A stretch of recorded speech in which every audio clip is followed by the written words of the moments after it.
Crack monay na napakasiksi, napakadali lang gawin at pwede rin itulutuin sa kawali. Kadalasan makikita ang ganitong tinapay sa probinsya. Ito na ang the best na partner sa kape mo. Tara, umpisahan na natin dito sa ating half cup ng asukal, 1/4 teaspoon ng asin, 1/8 cup ng powdered milk, 3/4 teaspoon ng yeast, 2 teaspoon ng baking powder, 1/3 cup ng tubig, at yellow food color, pero optional lang po ito.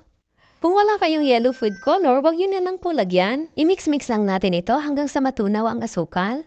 At pwede na natin ilagay ang 1/8 cup ng margarine. At mix-mix lang muna natin ito. Tsaka natin ilagay ang 1 1/8 cup ng third class na harina. Sunod natin ilagay ang 1 1/8 cup ng first class na harina. Mas makakatipid tayo dito kaysa gagamit tayo ng all-purpose flour. At masahin lang natin ito ng mga 5 minuto. Napakadali lang gawin itong crack monay kasi hindi na natin kailangan ito paalsahin. Diretso na luto. Kaya hindi mo na kailangan bumili ng tinapay. Instant na, may kapartner na ang kape mo. I-form lang po natin na buston itong ating dough. At pwede na po natin ito i-slice. Depende na sa inyo kung gaano kalaki ang gusto nyo.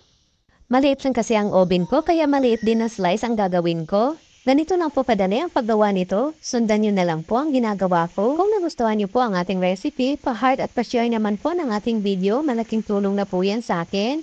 Salamat po. At gawin lang natin ito sa lahat.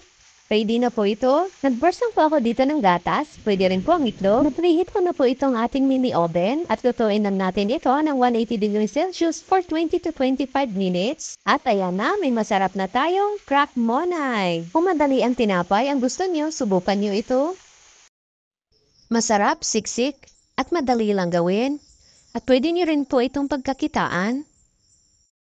Maraming salamat. Hanggang sa susunod po.